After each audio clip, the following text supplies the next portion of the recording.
Okay, we're back from break. It's 1 o'clock, and we're going to pick up with agenda item number 22, Administrative Services Report. And I'll take that. So as kind of explained in the briefing paper for budget, and as you all have heard me say many times on many occasions, we're in a transition period, a time of change. Nothing is static, everything is dynamic. And as a result, we've transitioned on the budget side to a new computer system called Fiscal. And while we can put things into it currently, we're not getting anything out just yet. And that problem is not isolated to this port, it's actually statewide. So anybody that relies on Fiscal is having the same difficulty that we are. So staff has done as best they can to provide to you in the materials what we can in reconciling our accounts in-house. And essentially what we can tell you today is that we're right around the same spot that we were last year, but I can't give you the specific numbers or the display that I normally would, because there's no reporting function coming out of Fiscal just yet. So the only notice and increase that staff wanted to highlight to you was a 2% increase in personnel services, which is actually very typical. It accounts for the increase in benefits and costs of those nature from one year to the next. So other than that, if you have any questions about any of the numbers that are provided in the briefing paper, I'll do my best to try and answer them. But please be patient and keep in mind, I don't have any books to rely on at this point.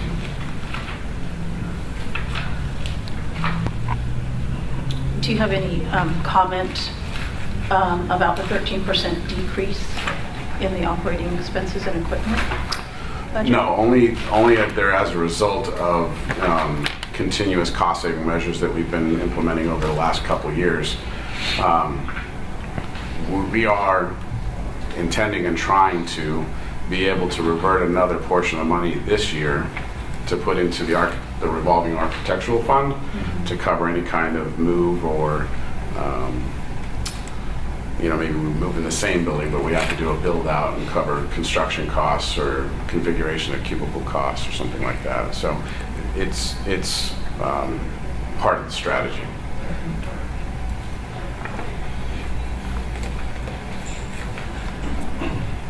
And we do anticipate revenues in projections continuing to increase with the increase in the PTA population, number of applications being received, as well as the fairly standard increase in PT applications that we receive on an annual basis, which just lends to more renewal revenue coming in as a result.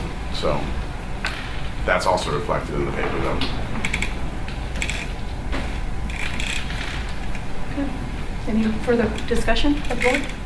Any public comment regarding budget? Moving on to outreach. So, again, provided to you in the materials are two statistical pages, one regarding the board's website and the other its social media accounts. Of note really is just the decline in what we've identified as use. So the website is pretty static. There are a few anomalies, but nothing that really garners any kind of explanation. But with Facebook statistics, we have had a decrease, and that is really a result of not having enough staff to maintain the account at the same rate that we were when we had people designated to do it. But I will tell you, we are currently recruiting for a limited term position that's designated to outreach. So we're hoping that once that position is filled, we'll be able to return to that mandate, along with kind of an extended portion of that outreach when it comes to presenting at schools and providing other avenues to get out to our stakeholders, consumers, applicants, and licensees alike. Any estimated time frame when that might happen? So the recruitment is actually happening now. So the typical process of interviews and selection can range anywhere from about 3 to 9 months. So we're about a month and a half into it now, and we're desperate. So part of that is on us, and we'll try to get it done as soon as possible. that person that's being recruited for that position would still have to be subject to any selection rules from DCA's HR, Cal HR. So fingerprint background check and that kind of thing. Well, it's a good start. You know, at least that's on the... We need it, Yeah. and the intent is to use that limited term position to collect data to rationalize an ongoing position at a later date through a BCP process. And then maybe in the future, I don't know if that position would be able to build in time to do things outside of the website, Facebook, and It absolutely analytics, would. and Yeah, that's the intent, is it would coordinate outreach for, as an example, applications and licensing staff to go out to schools and present, or myself to go out to schools and present, or health fairs or things of that nature. Also to be involved or to coordinate with the outreach committee, with Dr. Drummer and Mr. Watkins, a single point of contact for all things outreach. Right. So as far as outreach to licensees, where are we on the newsletter? So the newsletter is scheduled to be published December 15th. It is with the Department of Consumer Affairs Publications, Designs, and Editing now. We've been told that they are a little backlogged with demand from other boards and bureaus, so it's not a stand-in-line process, but it's very similar. And there are a couple other publications that they are working on for us right now that we've referenced in the past, like the About Us, that we hope to have here today, but because of that volume, they weren't able to provide it. But with that new outreach position being filled, that would be another responsibility that that person would have, is making sure that those things, at least on our side, are done in a timely manner. And any update on e-blasts at all? The newsletter itself will be the first experiment into the e-blast. We're still working with DCA's OIS division on how that's going to work. The e-blast to a licensing population our size is a huge undertaking, and we have to be very careful and selective in the way we do it. And I think we've touched on it before.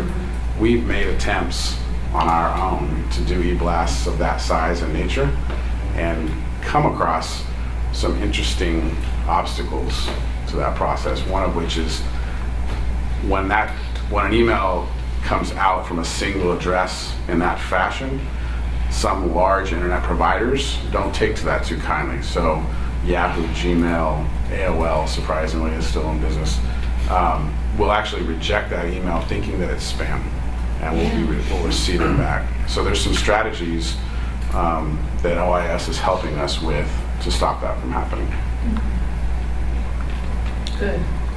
Because I think if you send an e-blast right now to me, it'd probably go to spam, and I'd never see it, which would be unfortunate. Well, and so when I say spam, in the instances that we did it in the past, it's actually rejected. We were locked out of the system, so it never even ended up in people's spam filters. It was the ISP actually rejected the delivery. So another precautionary measure on their part.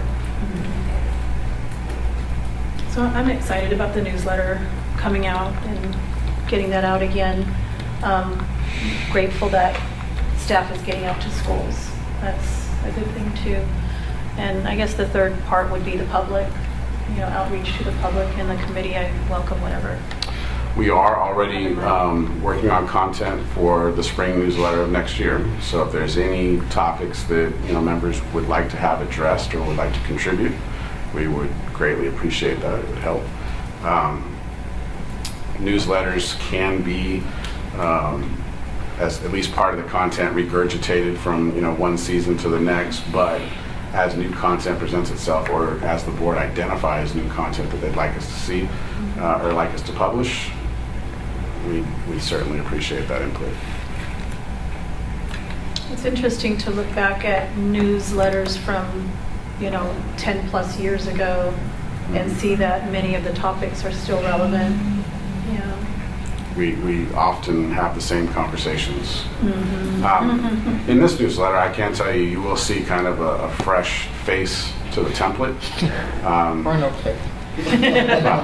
For old An faces. uplift. Or a For old facelift. faces. Floral. Well, the template itself is changing also. We're keeping the progress notes title, it's very relevant, but trying to bring it in line with the color scheme that we're using in all of our stationery and branding, so PD&E is helping us with that.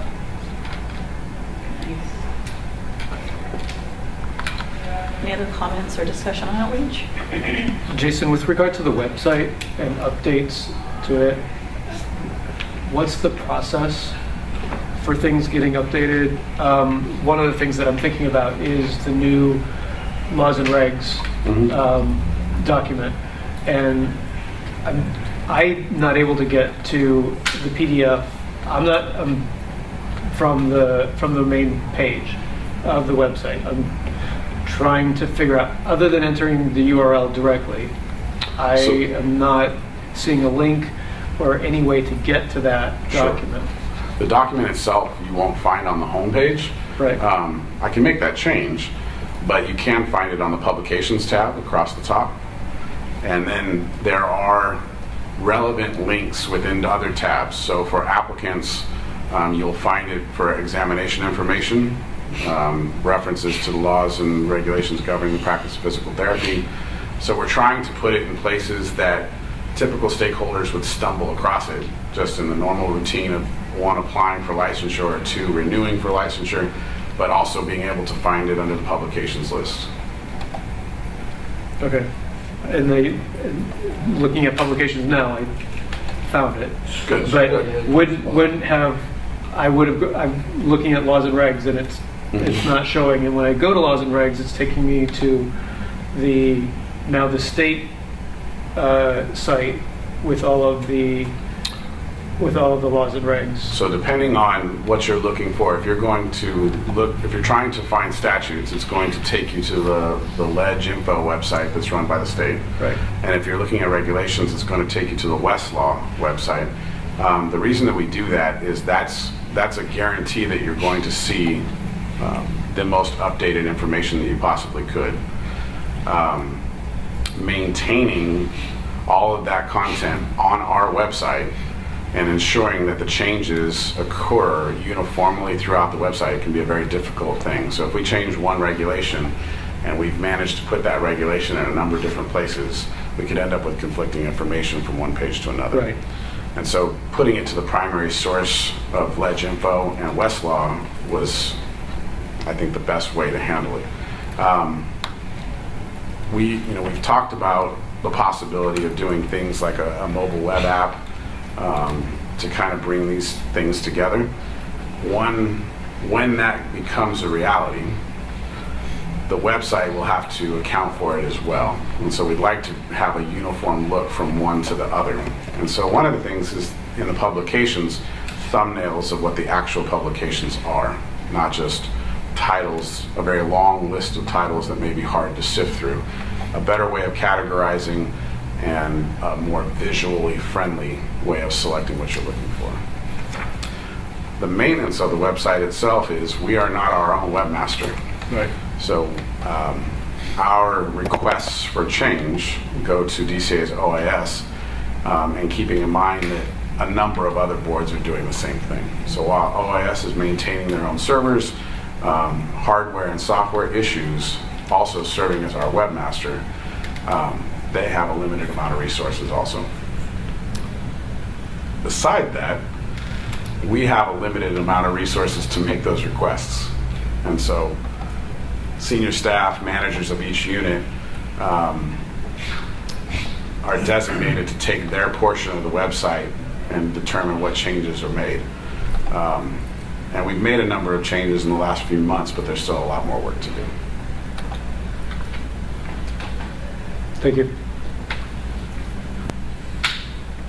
Can I ask Dr. Drummer what, in a perfect world, what you would like to see if we didn't have the obstacles that we do have?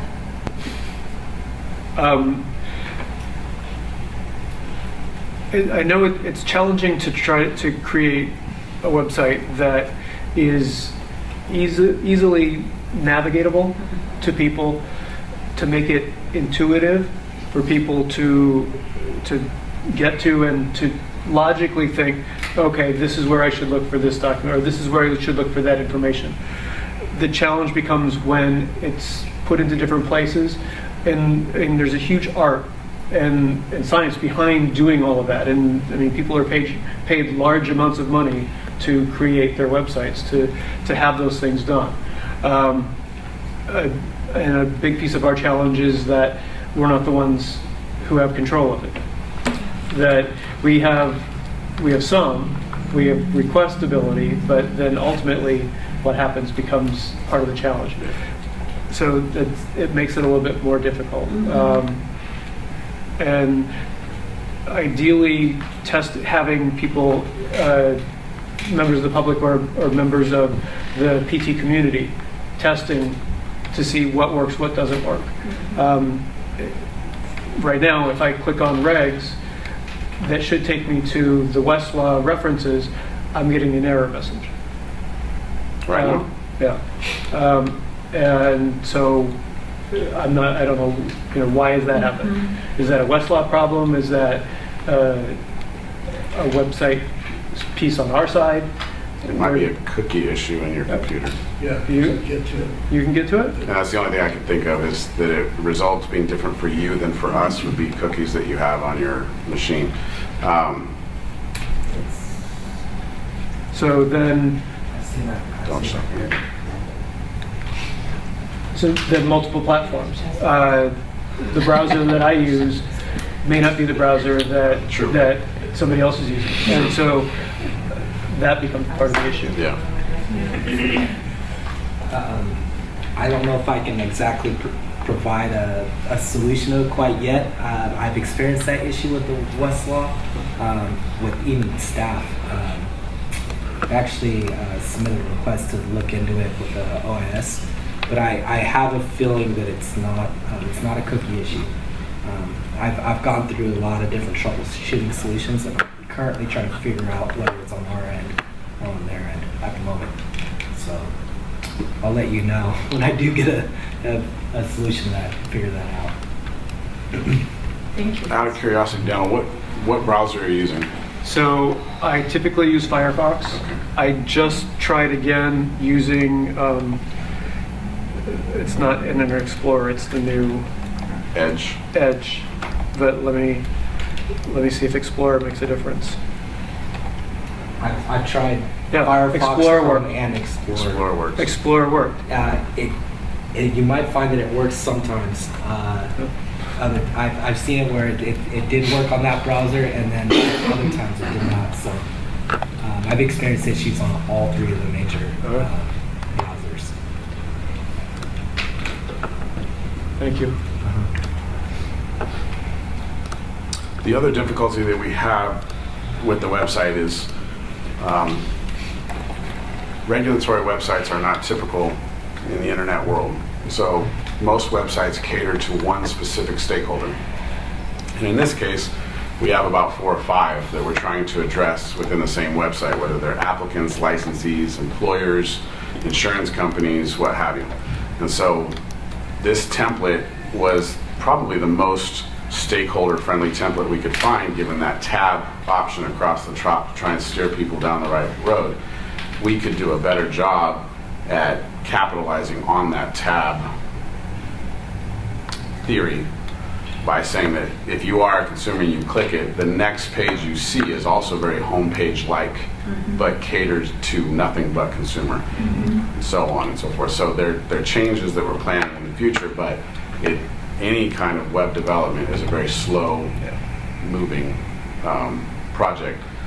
There is a different way to go about doing that, and that's creating a whole new website on another side, revealing that to specific stakeholders for testing purposes, and then once you determine that that website is sufficient, take one down and put the other one up, and just pray. And then you have your new product, and you troubleshoot that product from that point forward. So that's also something that we're considering doing, because while I like this template itself, there is one other template available to us that I think would suit the multi-browser issue a little bit better and make a better use of the real estate on the screen. Probably give you an example. So when you get home, if you wanted to look at what that template looks like,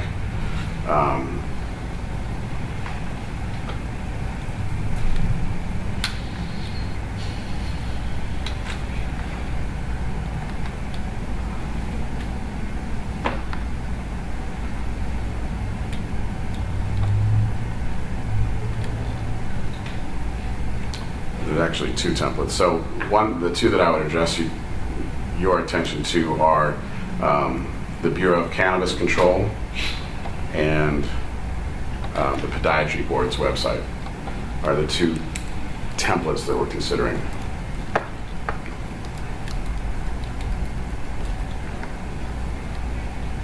And like anything,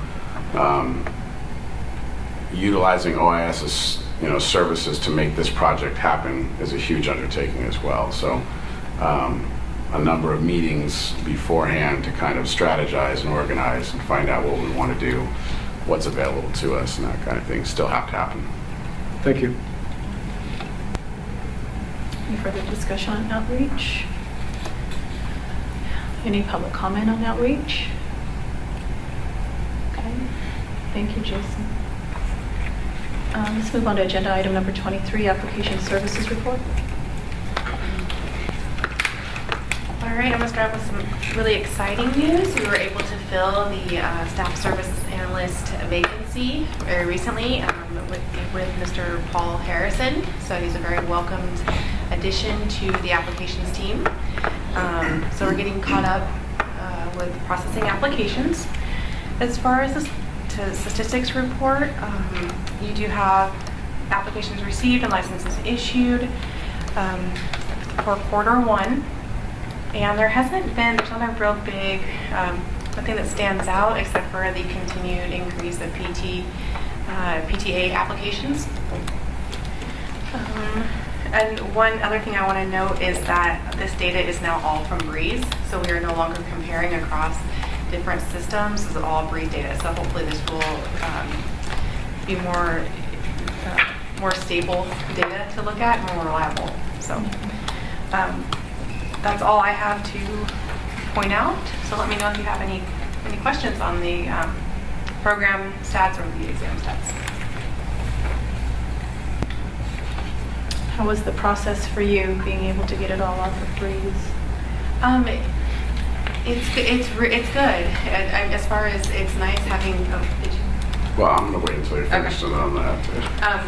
We're still working on improving how we get it from Breeze, but just having the data all, it always comes from the same place, pulled the same way. That's been really, really nice.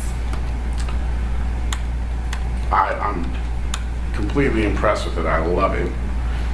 DCA has purchased an IBM product called Cognos, but we've affectionately renamed it and referred to it as Qbert.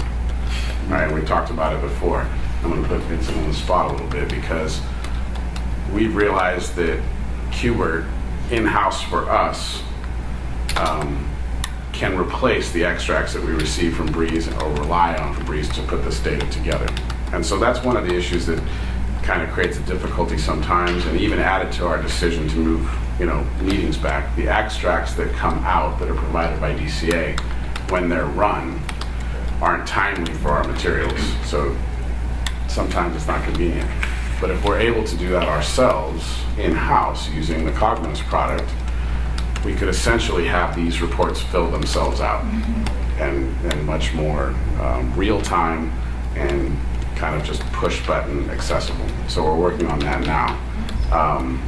Using that product, we've already kind of streamlined a couple other processes that haven't really given the advantage to Sarah just yet, but have affected some of Elsa's products with Monty and his probationers, and even endorsements for other states, where Qbert is actually doing the extracts for us and kind of streamlining the process. So he has to start centering his attention over to help out Sarah and her staff to get the benefit for it next.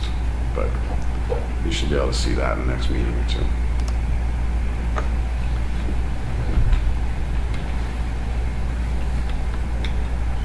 I had a question about some of the statistics that are printed that look like they may be annual statistics versus quarter one. The National PTA and PTA exam national statistics on page 188. It's the accredited PT program, the second box, or the second level. 4,980 pass in quarter one.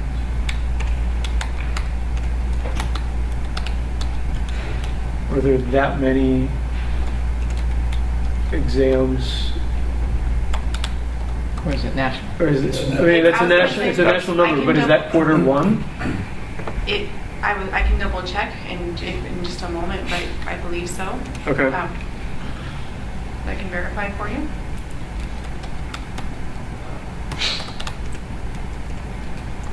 While I look that up, is there any other items for discussion?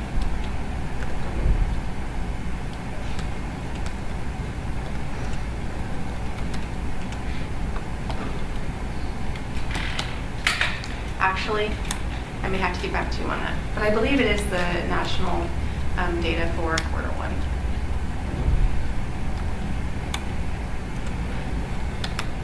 Because the California, it's astounding to me because the California National PTA exam stats that is reported on 187, the very first box,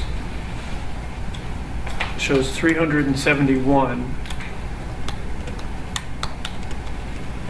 passes in quarter one, and that there would be more than 10 times the number across the country from other jurisdictions. We usually represent anywhere from 10 to 15%. Right, and this volume. represents a lower number than that, and that's why it's... Well, we have 400 attempts against the 500, yeah, the 5,431. So it's throwing me a little bit because I would think that we would have a greater number percentage-wise. I'm wondering if it just depends on the timing of, PT school graduation for certain schools, so that they might have a higher number at a different time, a different quarter. Yeah, you will see a fluctuation from one quarter presentation of the examination to the other based on graduation dates. And so where it might be lower for that examination, you'll see almost the equal increase in the next, and then it starts to flatline out over the whole year. Okay. But we'll have to double check. Thank you.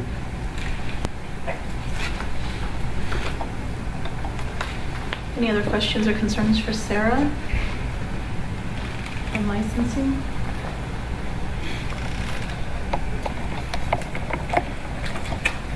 Okay, Sarah, anything else?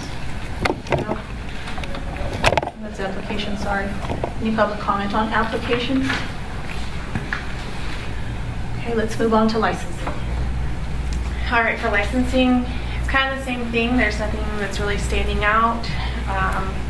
The data is, again, all from Breeze, seeing pretty consistent numbers. Really what we're focusing on in this particular report is the continuing competency update. And we started, the reporting for continuing competency. It's okay, I move on to continuing competency. Yeah. Is everyone okay with licensing report? Yeah. Okay, I'm sorry to jump ahead. I just don't have a whole lot to discuss on that particular report. But the continuing competency information is actually reported on Q4 or quarter 4 for 2016-17. That's always going to be a quarter behind, because we're auditing a quarter behind. Mm-hmm. So we're working on what we would normally report on the board meeting. We're working on, and then we report the following meeting. So with this last audit group, we've audited 77.5% of the eligible licensees, and the results have been, I would say, successful in meeting the intent to ensure that the licensees are complying with the continuing competency requirement. And you can see the results in the data reported. The other part of that report also is requesting to remove the recognition of some approval agencies. And that was discussed a little bit last meeting. It's before you at this meeting to consider removing recognition.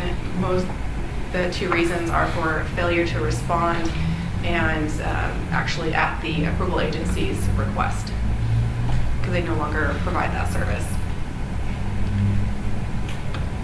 So I can, if you have any questions on any of the statistics, otherwise I would ask that you consider the action on the approval agencies. I was just wondering, we had a successful audit, 92% for physical therapists, 100% for physical therapist assistants. And so that's a pretty successful one. And so in this particular case, it doesn't take as much resources, right? Because they're passing most of the time. So, I mean, does that make a difference if you've got more who, are not in compliance, and or is it about the same? Some of the licensees, we have to work with them just to get all the information and put together. So it really depends on the case. They're basically the analysts are case managers, and in collecting that information, some licensees provide everything right up front, and it is very straightforward.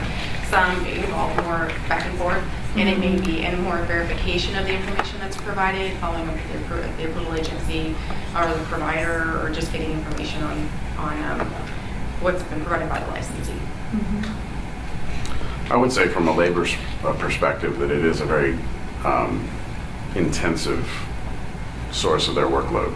So that back and forth to determine whether or not somebody has complied with the regulations themselves, it's very analytical.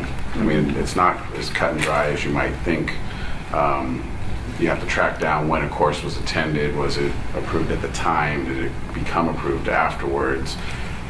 Was it reasonable even to think that the applicant or the licensee knew that it was? Did they really meet the intent of the regulation, but because of a technical kind of glitch in the system, that course wasn't? And so are we going to allot time for them to get it accredited, or that kind of thing? So it can take quite a while, and that's just from experience of doing it myself. But with the staff that's doing it now, they move through it very quickly, but it is the center of their attention. Mm-hmm. And then I could say the same thing about auditing and looking at the recognized approval agencies, that there's quite a bit of a labor involved there. Sarah, do we have a sense as to the people who aren't meeting the requirement? Is it that the therapist or assistant just didn't do anything and they didn't know that they had to? Or is it they had 24 units when they needed to have 30? Or that they didn't have their CPR, that they didn't have specific components, the ethics and law component that they need?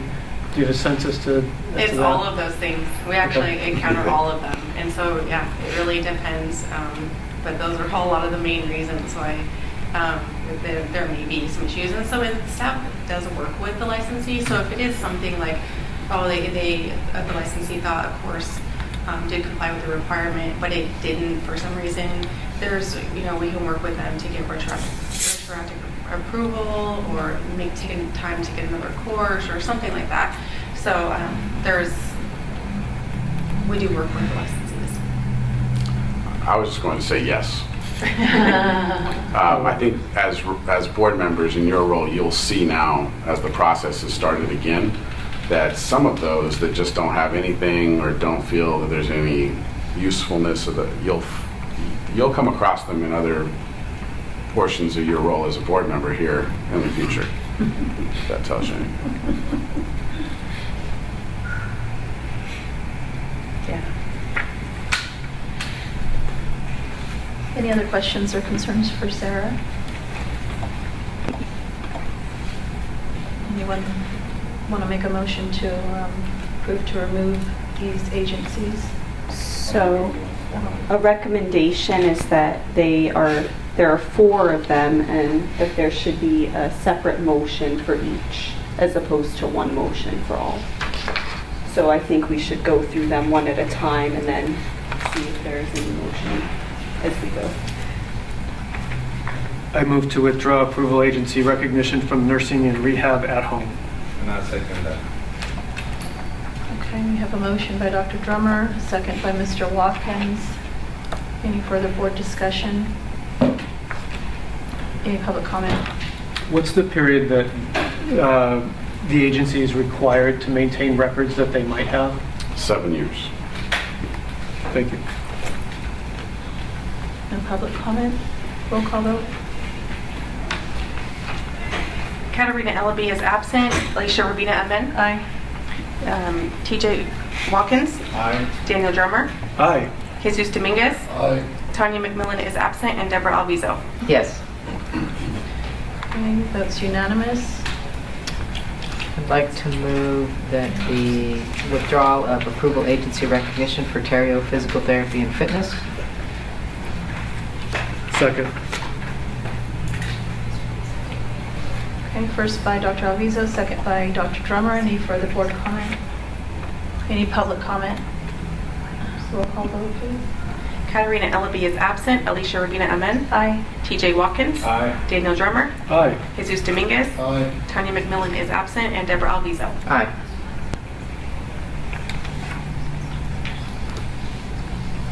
Third agency? I move to withdraw North Coast Rehab Inc.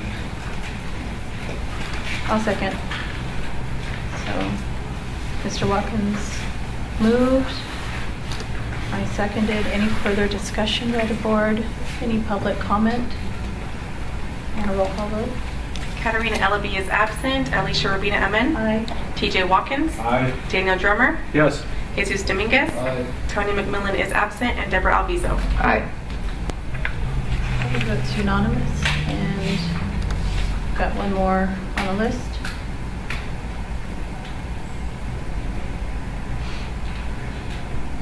I'll move to withdraw approval agency recognition or care resources. I second. First by Dr. Dominguez and a second by Mr. Watkins. Any further board discussion? Any public comment? A roll call vote, please. Katarina Ellaby is absent. Alicia Rabina Amen. Aye. TJ Watkins. Aye. Daniel Drummer. Aye. Jesus Dominguez. Aye. Tanya McMillan is absent, and Deborah Alviso. Aye. Okay, that was unanimous as well, so we'll move those. And anything else in licensing before we move on, either by Sarah or the board? Nope.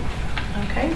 Let's move on to agenda item number 25, Consumer Protection Services Report. Oh. General comment? Yeah, on the whole thing, because I don't think we did public comment.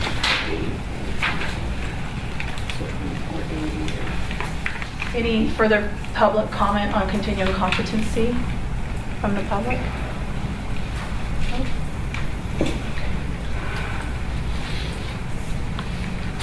Thank you, Lonnie. I'm filling in for Elsa today, doing the enforcement report.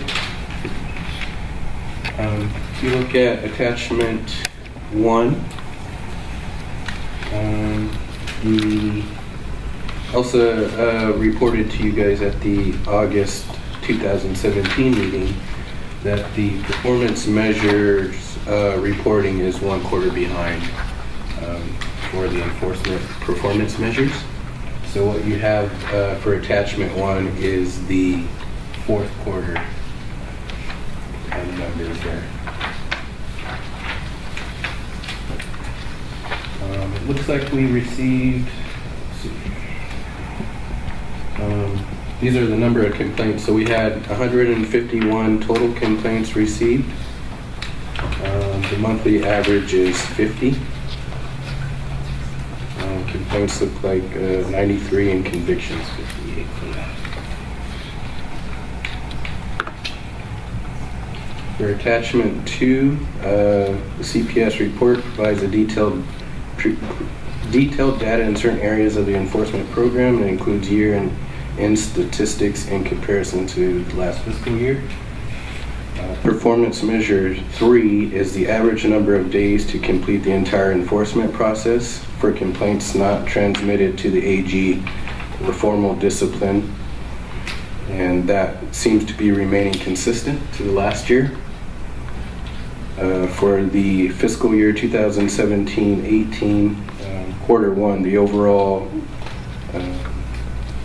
number or the percentage of overall cases closed within the target of 90 days was 71%.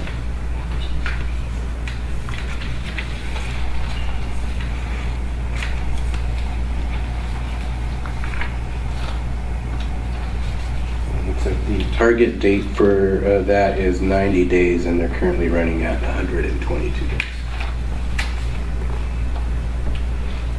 Performance measure 4 is for the first quarter reflects a major improvement on the average number of days to complete the entire enforcement process for complaint investigation and transmittals to the AG for formal discipline. The performance measure reflects a decrease of 36% in comparison to last year's quarter one. It looks like we're getting much closer to that target number of days, which is currently at an average of 540, and the actual average is 568 right now. And attachment 3 is just a disciplinary summary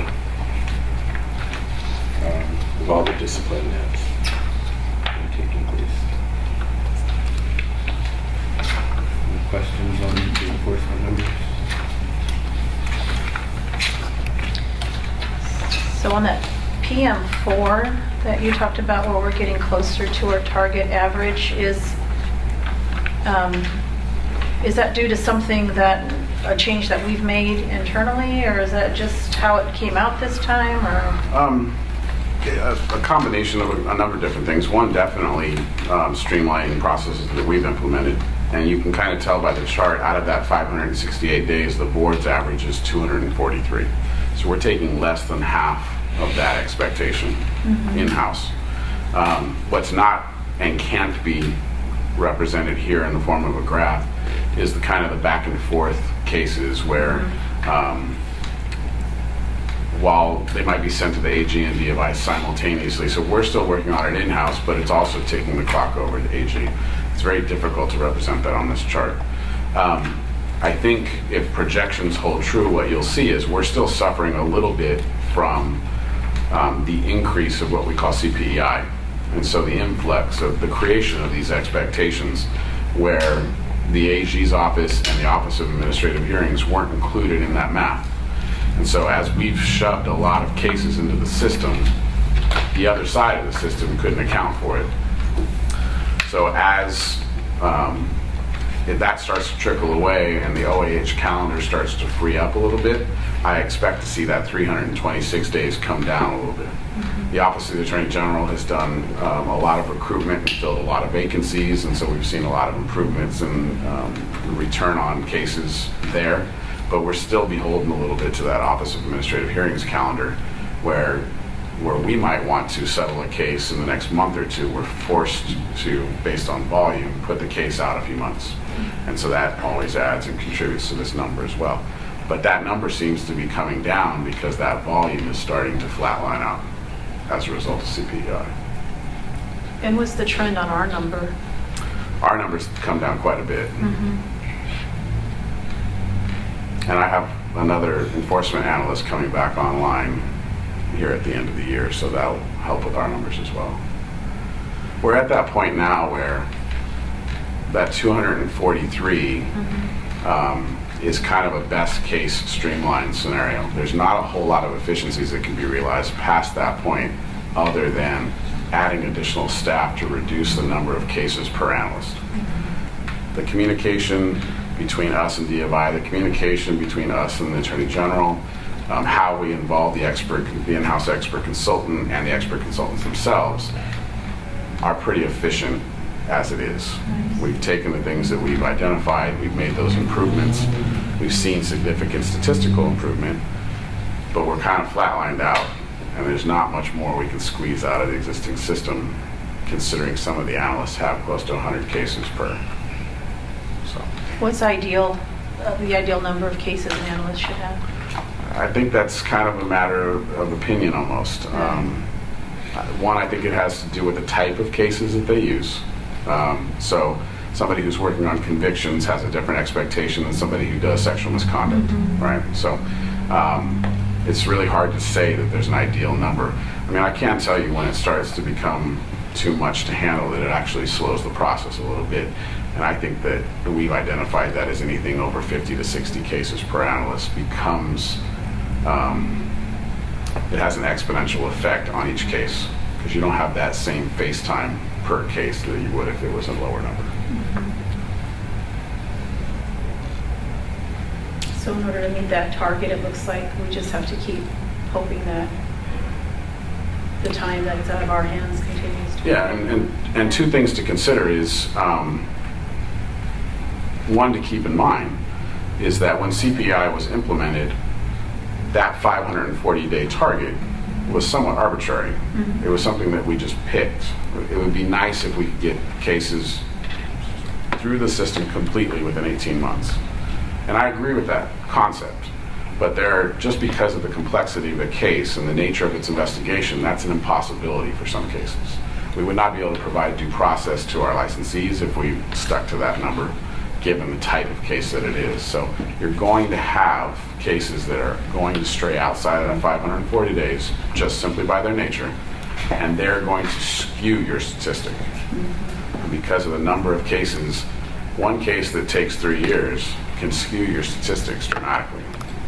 So it's very difficult to say that 540 days is the ideal way to handle a case when all of the cases are so vastly different. There is such a variety.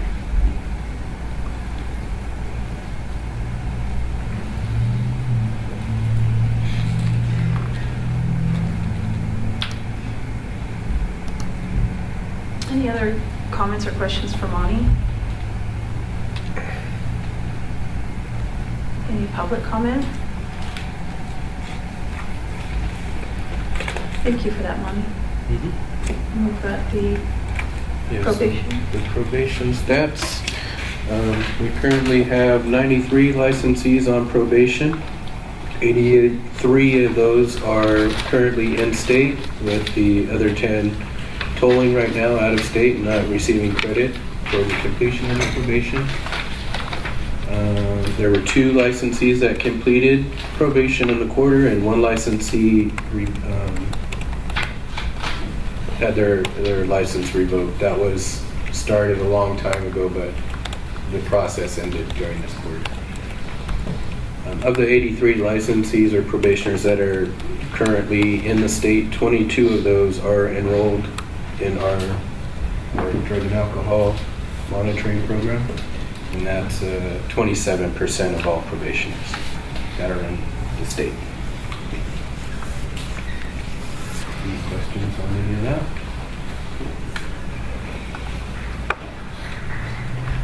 We had two probationers enter into Maximus during the first quarter.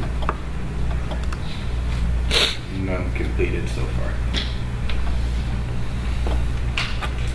Okay.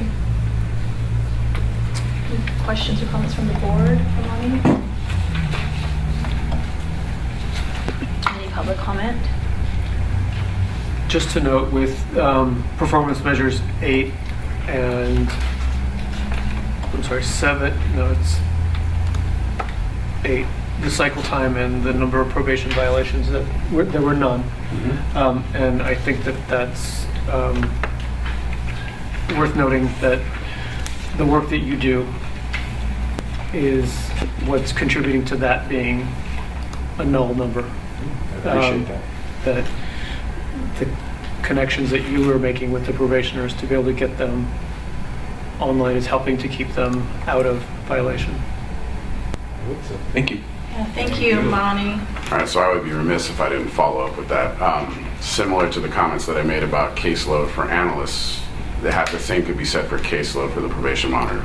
So, having 90 some odd probationers for a single person to monitor is, I think, far outside of what we would consider best practices and what you've seen with other boards and bureaus. So that's also something that we're going to have to consider as a board moving forward, and is splitting that load up or creating another money, if you will, to lighten the load a little bit.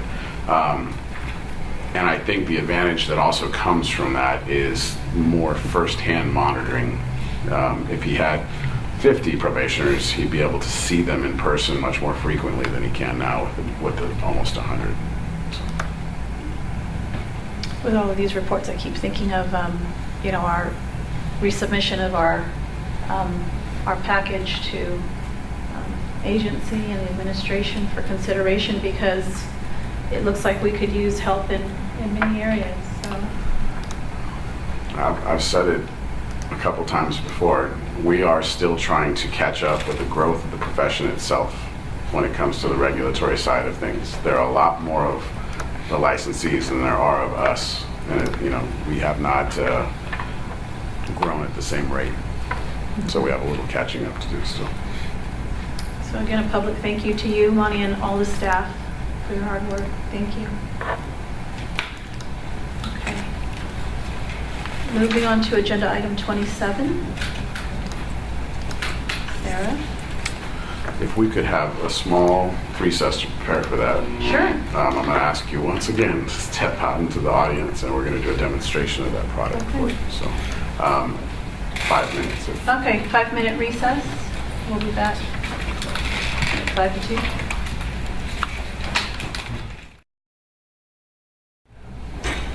Okay, we're back on record. It's 1:55, and we're picking up with agenda item number 27. All right, so I'm going to do a little presentation on the new license lookup or license search that's been released by DCA. I want to give you a little background before I get started. DCA Office of Information Services recently released this new license lookup tool, and I want to give you some of the features. It has a new modern look, which is obvious, you can see, as well as the functionality. It's fast and it's a real-time search, but an interesting part of that is that it doesn't, it's a separate system from Breeze, so it doesn't lag when our staff is working on the system. So all the boards and bureaus that are on it are working on it, and the consumers and the employers and all these different people are also on the outside doing the same thing. It doesn't drag down the system, so we're not slowed down anymore. It's separate. I thought that was really really good. It has the ability to filter searches and refine results.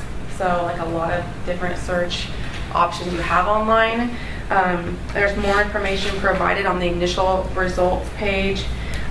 More searching options. It's mobile friendly. And that's a really big improvement. And I just want to make sure I cover everything. I think that's about it. So I will get started on the demonstration. As you can see, it's very simple when you first access the page.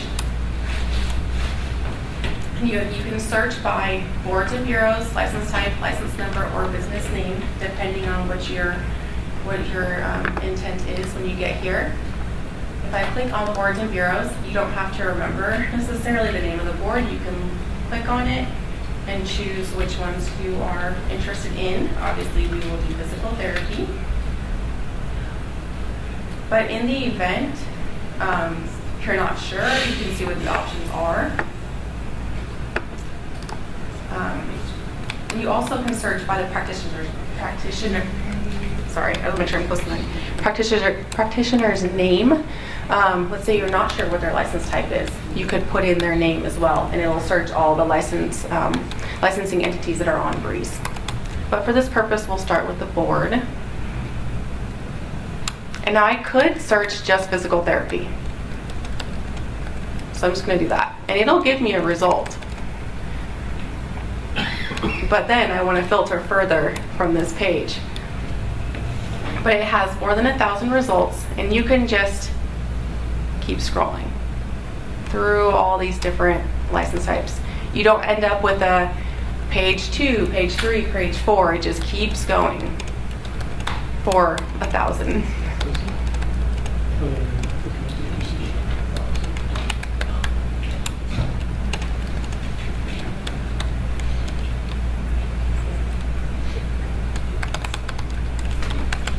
So does anybody, actually, I was going to see if any of our members would be willing to share their license number with us. Yes, yeah. Oh, wow, we have a lot of volunteers. Let's do yours. Okay, it's PT 17026. 17026. Oops. Sorry, I'm having a little technical difficulty. 40 million times in the last 30 years. I'm so impressed when I meet a PT who knows their own PT number.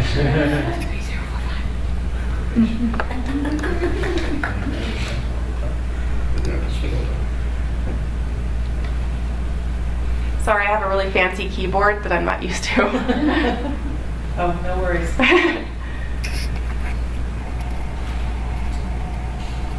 So, physical therapist. And can you give me that number one more time? 17026. All right, Just thank you. another point about how intuitive it is too, where Sarah went and selected physical therapy board and then drilled down to PT. You could actually just start a PT and it'll figure it out for you. Okay. But for consumers' sake, they might not know that. Yes. That's right. There we go, and there's our results. So, Nebraska, that's right. As you can see, it has all the information right here, as well as our logo, so the consumer is really aware of where they're at. If I hit more detail, it'll take you into another page and give you more information, issue date, expiration date, over here. And then if there was any additional information, it would be listed down here, but there is nothing there. What would that be?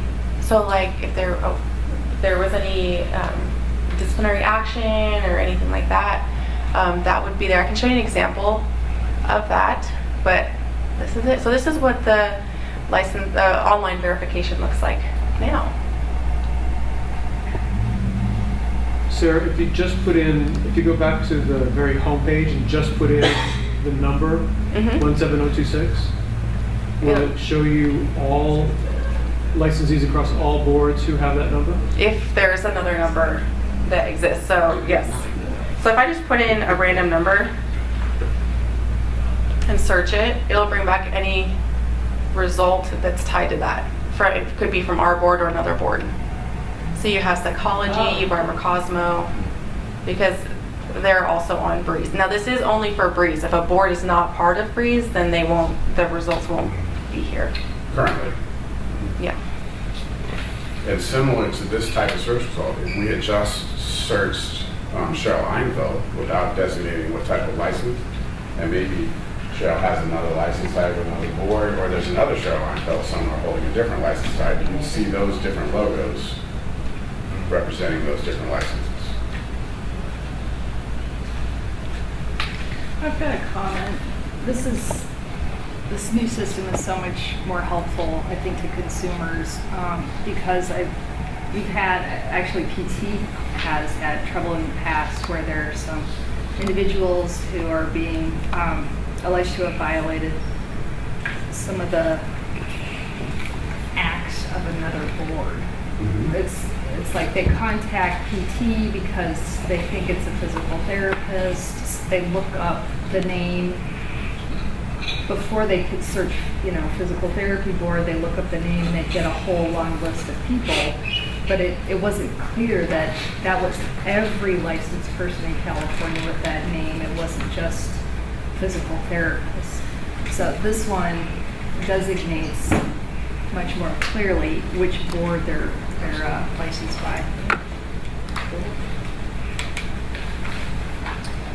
And with our profession, physical therapists often are duly licensed, more so than a lot of other professions, right? So they are OT and PT, or PT and Chiro, or PT and speech pathology, or those kind of things.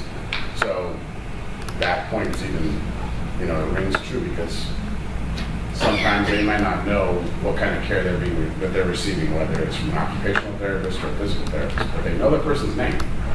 So when they search it, they get to see from both boards if there's an issue.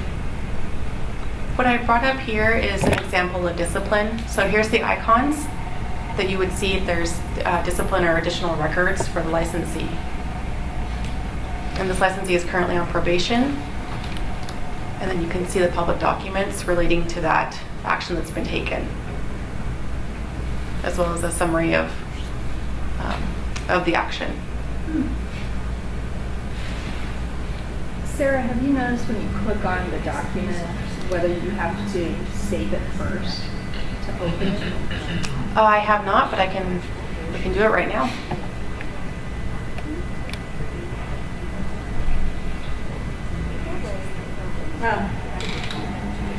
Okay, yes. Yeah, which is really annoying because I save all this stuff to my computer. If you look at it. click save, then it takes you to open. It gives you the option to just open it. So it doesn't really save it. You have to select save first to be able to open. Right, but it doesn't save it on your computer until you then go to save it. It's like that. It's a false. Saves it in your download. In your downloads, but it's. So it has saved it. When you click it initially, it does give you a choice to either save or save as or just open. But if you click just open, it will open it in a browser. And from there, you'll have to click save if you want to keep it. I haven't been given the option open. I don't think it does. Only save or save as. It didn't pop up with open or something. Yeah, this one's not opening, but this is where you find it. And then the icons show you that it's there. So if you were just to bring up a licensee, you would see immediately if there was anything tied to the record. You could tell by the status, but also by the icons that are there. So it's more information for the consumer right off the bat. You know, here's where you need to look. Click here, and then it takes you right to the information, so you can know what's going on. So what happens when you click on acquisition? You have to say, let me do it one more time. So right there, click save. Click that. Now click open. Do you want me to right here or just? No, just open. Okay. Oh, wow. And that's the actual public document related to that case. And it's the first time that this computer's ever used this version of Adobe. I apologize.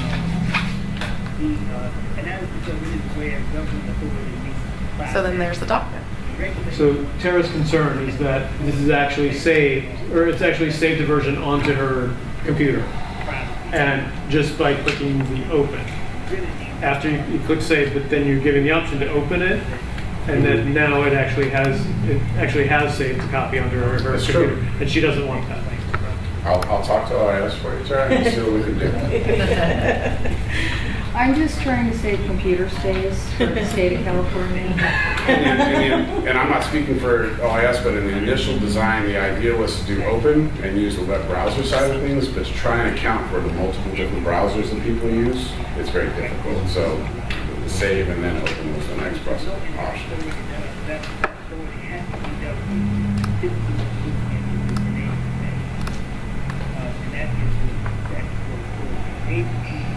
So I just did another search of Smith, and it takes you and it brings up all the different license types. So I think that it offers the consumer more information that's more user-friendly to navigate through in case you don't know exactly what you're looking for. You don't have a license number, you may not have a first name, maybe you have something, you have a last name and it's not quite right. So it helps people hopefully get the information they need if they're not completely sure of what they're looking for or where to look. I'm sorry, I do have to consult with our technological people over here. Normally there is a filter for this information, but I'm not seeing it on this version. So I don't know if I can get some the assistance. resolution that's set for this screen is cropping it. So there's a term of art that has to do with the website's ability to adapt to the resolution of the screen. It's escaping me right now, but essentially it's the same thing that allows this to be mobile friendly on your phone. So it's going to make the best use of the real estate of the screen that you provided, because this screen is set at a very low resolution. If you ever shopped on Target or Walmart, along the left-hand side of the screen, you'll see filters where you can check price ranges or brands or sizes, you'll see those same kind of options for board, license type, county, city, accusation, decision, probation, those kind of things. So you can set a predetermined filter and have it sort for you. And it's a live sort, so you can keep adding and taking off as many filters as you want. At the opening page of this, does it have any ability to do location or county? That's part of the filtering Yeah. that we can't see right now. But even when you're very starting to look, you can't do that by county initially? No. Okay. You do like, You could do Well, physical maybe. therapist or something So and you then, do have at the bottom of the page an advanced search, but what I think I'm hearing you ask though is, are you looking for a specific license type in that county? possibly. Okay, so in that case, or even a license type or a license board, you could select physical therapist and don't put anything in, and you'll get that first 1,000 results alphabetical. And then, You'd apply the county filter to it then, and it would sort it that way. But this is good too. so if you This go is to the advanced advanced search, Yeah. you can do that. So these are the filters that you would see on the side. It's just not in that format. And you can search by status. So how many licensees are retired in California for a PT? So I have a question, Sarah, Mm-hmm. on that, sorry, on that street. So I often get questions from the academic side, the academic stakeholders, and especially those that are involved with teaching professional behaviors. Mm-hmm. And their question is always, what happened to our ability to just search for disciplinary actions and be able to peruse that and use those public documents as material for classroom teaching? I think you can search for people with discipline now with the advanced search option. But you have That to know listing is no longer. person. No? Because I tried that, and it didn't work. So I got the- 0 results. The feature's back, right? And it's not the same as what we used to have on our old version of the website, but if you pull up physical therapy board and then PT, maybe that's what you're looking for. Or if you just leave it at PT board, you're gonna get PT and PTA results. But along that left-hand column on a larger screen, Okay. you'd be able to check filters, and you can check discipline or accusation, accusation pending, probation, revocation, and I think there's even a deceased filter. So any basically license status that you could possibly search is in that section. So in that case, if you were looking for examples, That one, that's what So I thought, you public can- record or disciplinary action. You can filter by that once you search the Yeah. PTs, Got it. but Yeah, in this initiate the particular search search, part of the advanced search, you can't without having the license number in there. Yeah, I would love to show you the filter, but unfortunately I can't right now. Is there anything that anybody would like to see in particular off the top of their head beyond what I've showed you so far? We've gotten mixed feedback. I've heard some very positive feedback about how, the options that are available and how to search the licensed population. There's been some frustration just with the newness of it and being able to navigate it, but hopefully as time goes on, people will become more comfortable. And the fact that it's mobile friendly, I think, is really helpful. as familiarity grows, I think even that negative feedback we receive, just as a result of the change, will start to go away. Because really, honestly, this is light years above and beyond what we had before as far as functionality goes. There's not a single stakeholder that I can't sell this product to that addresses what they're looking for. I mean, if you pull up a screen as an employer, you're just trying to verify all the OTs in your clinical setting. You searched OT, you searched that first name without having to go all the way back. You just change the parameter of the name and pull it up. I mean, and it's quick, it's much faster. And as Sarah said, when we were doing it before, it was actually tasking the same system in Breeze that our employees were using. So if a lot of employers went in there, a lot of attorneys went in there, a lot of insurers went in there at the same time, it made it difficult for staff to be able to do their work because it bogged down the system too much. The other thing that's kind of nice about this is the capture is practically real time, always within the same day. but the system is smart enough to query the actual Breeze database at different times. If the database is being hit hard, it won't task it anymore, kind of back off. It looks for a time where like, oh, nobody's using it. I'll go pull everything and refresh with a maximum of, I think, 16 hours in between. So anywhere from, I think, 30 minutes in queries to 16 hours, depending on the volume of the actual database. So you couldn't get more primary source or more real-time information than right here.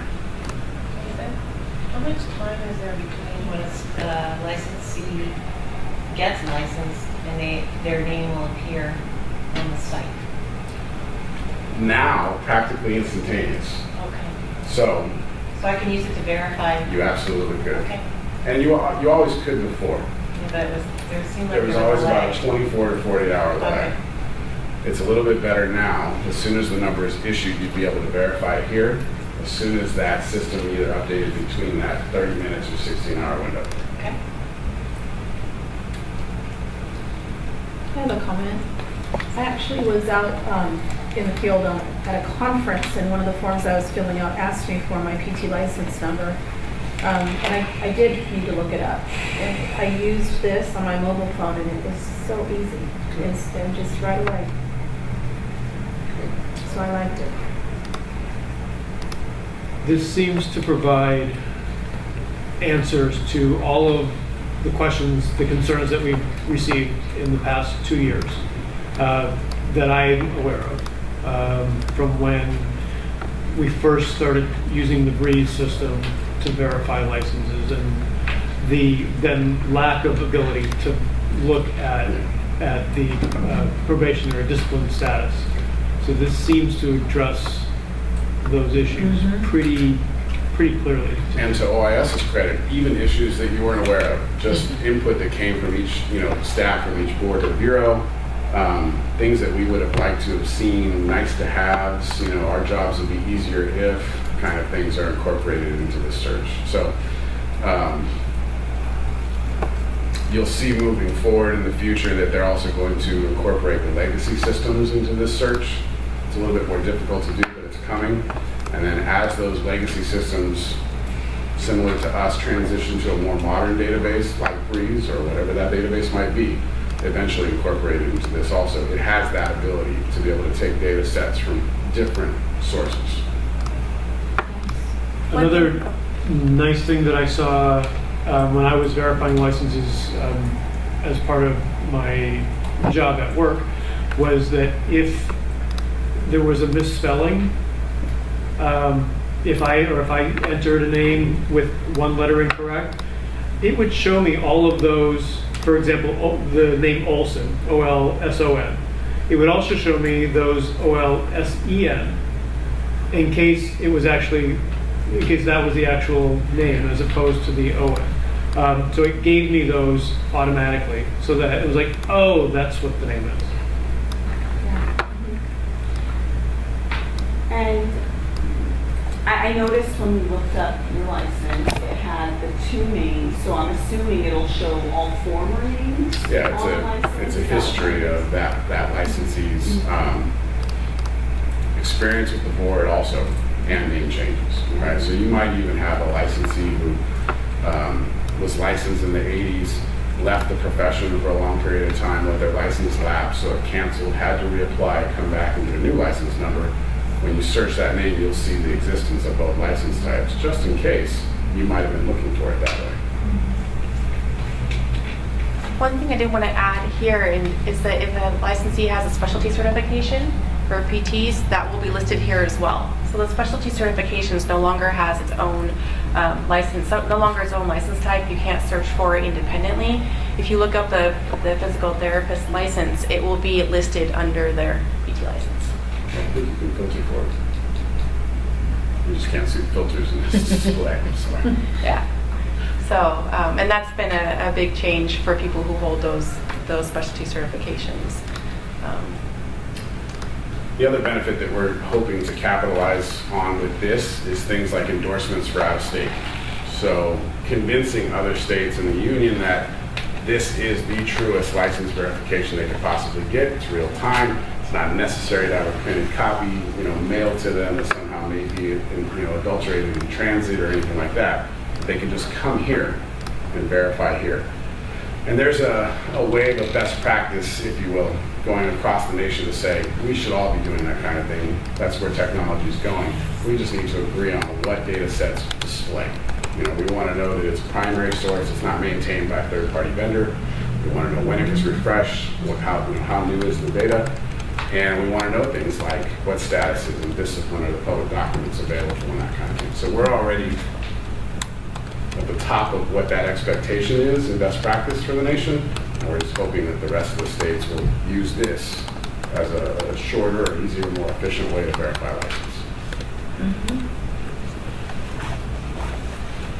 I don't have anything else, do you? Very nice. All right. Good job. Thank you. Yes, good stuff.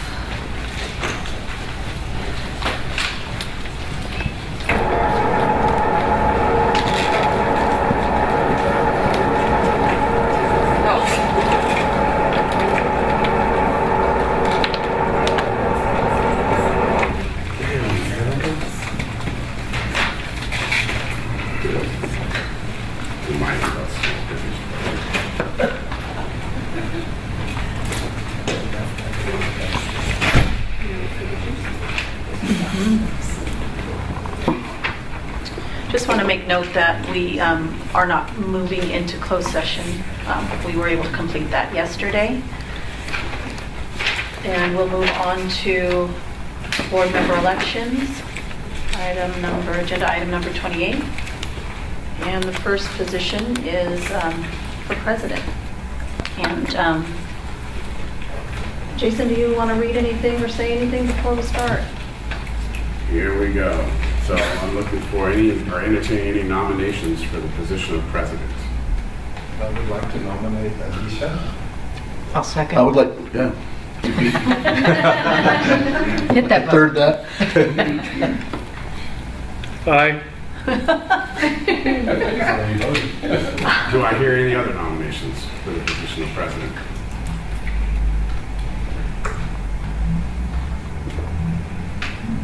Hearing none.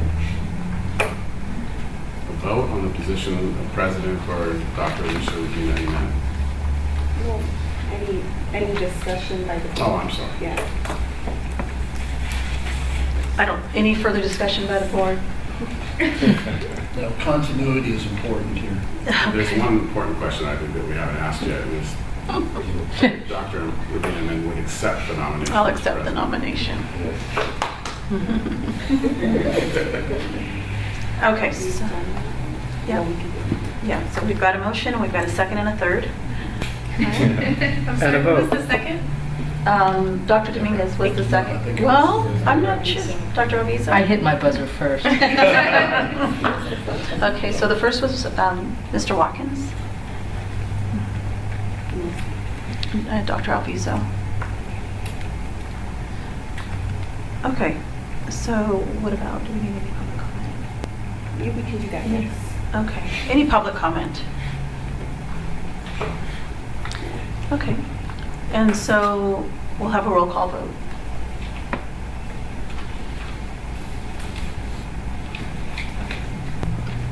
Can we Who's this, repeat the Dominguez? motion? Oh, I'm sorry. Can we repeat the motion? Oh, The motion is to nominate or elect Alicia Regina Amen as board president. For 2018. are you ready for a vote now? Okay. Jesus Dominguez? Aye. TJ Watkins? Aye. Alicia Rubina Amen? Aye. Daniel Drummer? Aye. Deborah Alviso? Aye. All right. Unanimous. Okay. Congratulations. Thank you, I think. That was amazing. That was awesome. I really expected more. Fireworks. Okay. You forgot to sing.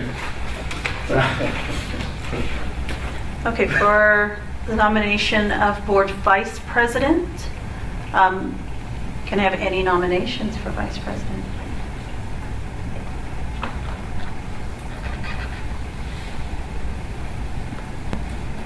I'd like to Morning, This get is ahead of back myself. The beauty of recorded meetings. I'd like to nominate Dr. Drummer. I'll second that. Okay, we've got a motion to nominate Dr. Drummer for Board Vice President, a second by Dr. Dominguez, and a second by Mr. Watkins. And any discussion by the board? Oh, any further nominations? Any further nominations? Yeah.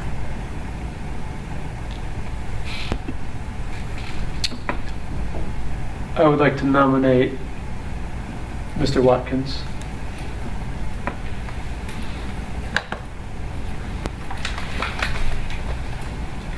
Do I hear a second? I'll second. I told you, here we go.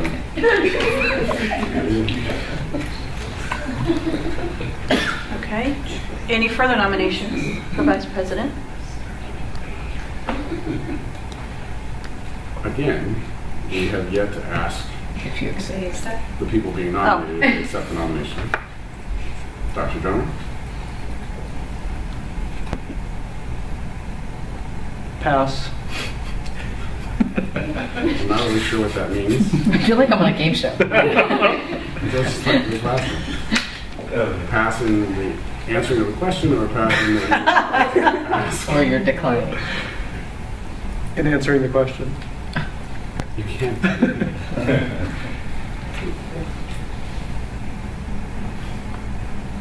I will consent.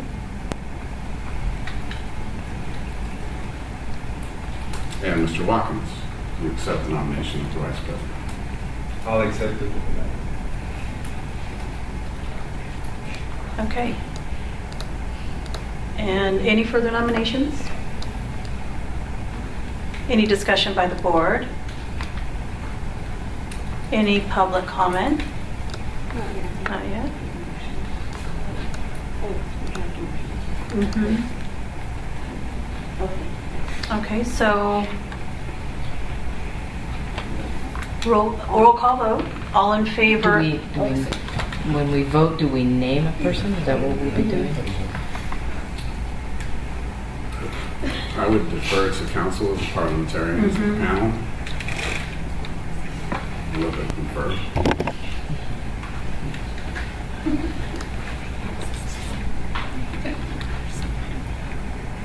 We need some groovy background music right now. You like Jeopardy? Jeopardy, I was What is Vice President?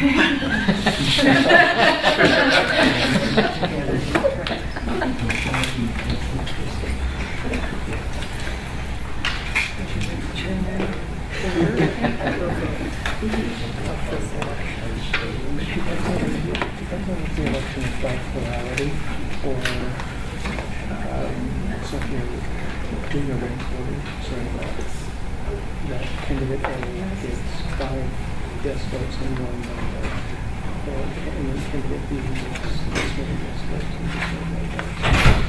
But you can only have, like, you need to rank vote everybody. So candidate A is the first choice. Yeah, we need speeches.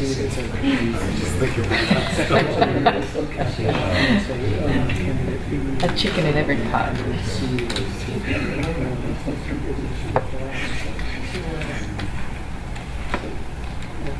It's like a motion order. It's a, right, it's a, so The first nominating person has motion. right. That's usually done when you specifically done when you're one of that person to a position. Like a director. It also can be used and does get used for person as well. As far as who's your first choice, who's your second choice. If you have those, you tell them who has those first choice. Yeah, but the option is to say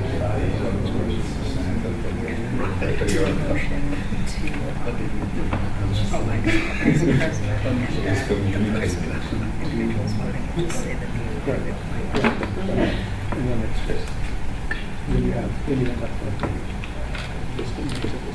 I see. Motion to just announce the position and meeting. Right.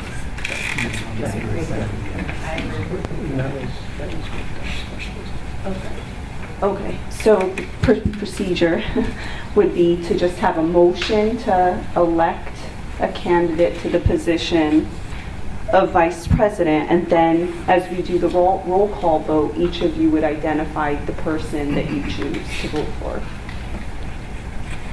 Does that make sense? Okay.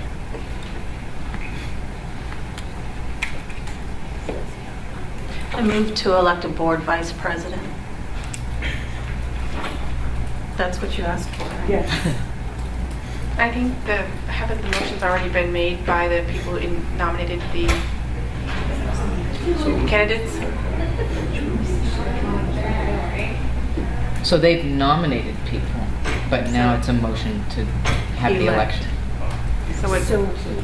Yeah, that's a good question. So if they've done a first and a second to nominate, then we should have a full roll call vote on each to confirm the nomination. If you want to confirm the slate, that this is a big set of candidates, then you could do that. But because this is all happening like in the moment, it's kind of no point. Yeah. Okay. Okay. So yeah, we could do it as a point of order, but it's not really necessary. We know, who's accepted the nominations, the candidates, and the board members that are voting can just choose out of the candidates who've been nominated and accepted through the motion and second process. So we just need a roll call vote at this time? Yes, so the motion on the table is a motion to elect a vice president to the board, and we will have a roll call vote with each board member selecting one of the two candidates, Board Member Drummer or Board Member Watkins. I do have a question. Was that motion based on Alicia's motion? That I need a second, Yes. I believe. I would second that. Okay, thank you. Do we need to vote on that? Yes, that's the roll call vote. Yes. Okay. Okay, roll call vote for vice president. All right. Jesus Dominguez.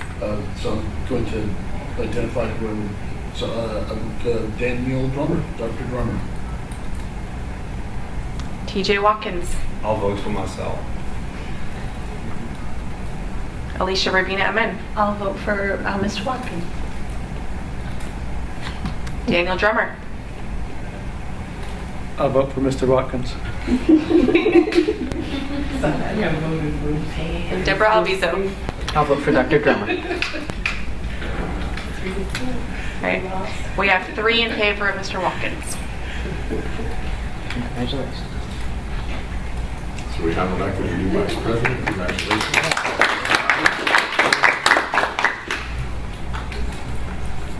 Now let's get to delegates.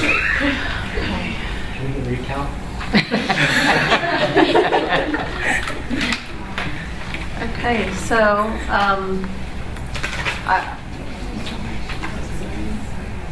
all right. So nominations are open for the position of FSBPT delegate. And I nominate Alicia Doctor. And I'll accept the nomination. Oh, do we need a second or no? No. Okay. And I'll nominate Dr. Drummer. I'll accept.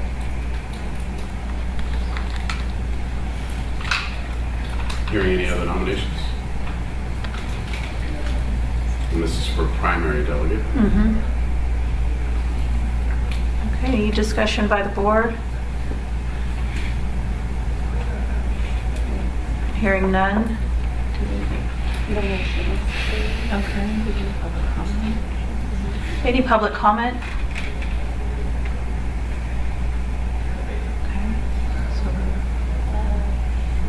Now we will do the same thing to elect the FSBPT. okay, we need a motion to elect the FSBPT delegate. I'm the FSBPT delegate. Second.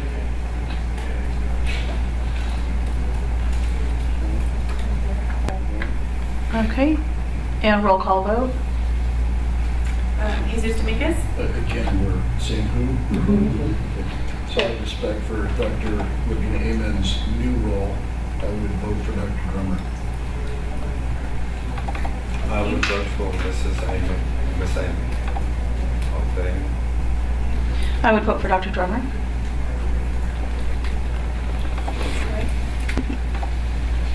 Dr. Drummer? I'll vote for Dr. Amen. I'll Dr. vote Valviso? for Dr. Drum. We have 3 in favor of Dr. Drummer. Aye.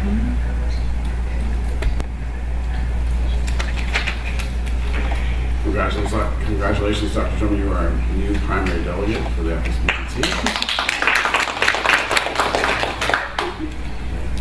Okay, and now we need nominations for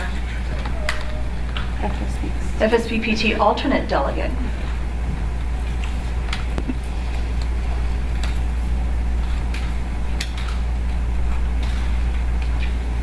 I nominate Dr. Dominguez.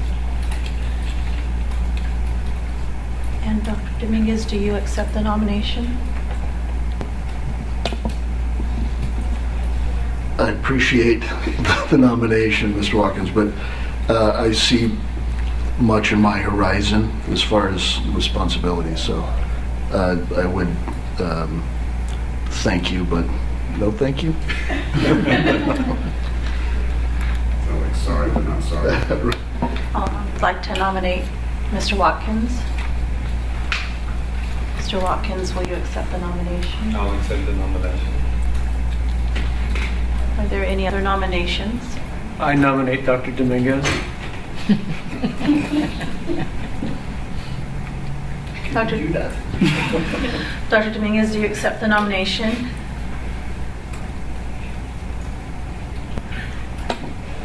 Is it possible to just ask an acting delegate the level of responsibility or really commitment, time commitment? Yes, the alternate delegate would attend the annual meeting, FSBPT meeting, usually in November. And if the primary delegate was unable to attend the LIFE meeting in July, then that would be offered to you as well. And in between those formal times? Nothing. Anything? Not nothing. Not necessarily. So there may be resolutions or business with FSBPT that we would have to discuss in the interim in between now and LIFE or between LIFE and the delegate assembly, but it is nominal and it would be a phone conversation.